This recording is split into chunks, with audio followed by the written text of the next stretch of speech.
చిత్తూరు జిల్లా కాణిపాకం శ్రీ వరసిద్ధి వినాయక స్వామి దేవస్థానం నూతన పాలక మండలి చైర్మన్ గా రెండోసారి బాధ్యతలు చేపట్టిన సురేంద్రబాబు నాయుడు మణినాయుడుకు బొమ్మసముద్రం గ్రామస్తులు ఘన సన్మానం నిర్వహించారు. పూతలపట్టు నియోజకవర్గంలోని బొమ్మసముద్రం గ్రామానికి చెందిన మణినాయుడు మరోసారి చైర్మన్ గా ఎన్నిక కావడంతో గ్రామస్తులు, సర్పంచ్, స్థానిక పెద్దలు ఆయనను పూలమాలలు, దుస్సాలతో ఆత్మీయంగా అభినందించారు.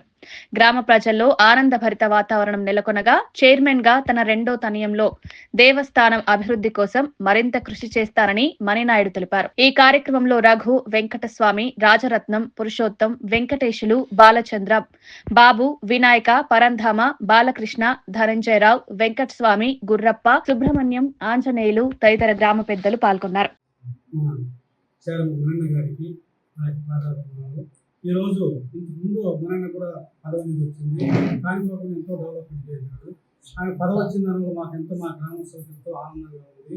ప్రతి ఒక్కరికి న్యాయం చేస్తారు కాబట్టి కాణిపాకం వినాయక స్వామి ఆయన ఈ పదవి అనేది రావడం జరిగింది. మాకెంతో సంతోషంగా ఉంది. మన ఎమ్మెల్యే గారికి, మన ముఖ్యమంత్రి గారికి, మన పవన్ కళ్యాణ్ గారికి అందరికీ మా యొక్క నమస్కారాలు తెలియజేస్తున్నాం. గ్రామం ఇక్కడ శ్రీ గణపతి నమః.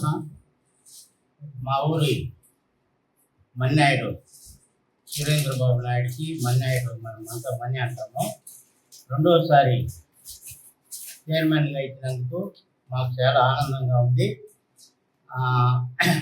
ఈ పరిసర గ్రామస్తులందరూ, ఉభయదారులందరూ కలిసి ఏకగ్రీవంగా మా మణినాయుడికి చైర్మన్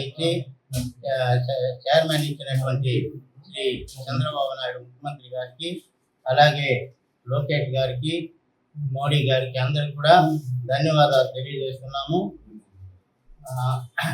అలాగే పవన్ కళ్యాణ్ గారికి కూడా ధన్యవాదాలు తెలియజేస్తున్నాము. ఇక్కడ పరిసరాలు, ఈ గుడి వాతావరణం అన్నీ మణినాయుడికి ముందు కూడా బాగా డెవలప్ చేసినారు కాబట్టి రెండోసారి ఇచ్చి మాకు చాలా ఆనందంగా ఉంది. ఇంకా భక్తులకు సౌకర్యాలు కల్పించి ఇంకా బాగా అభివృద్ధి చేస్తారని మేము ఆశిస్తున్నాము. సపోర్ట్ చేసినటువంటి మా ఎమ్మెల్యే మురళీమోహన్ గారికి కూడా ప్రత్యేక ధన్యవాదాలు తెలియజేస్తున్నాము.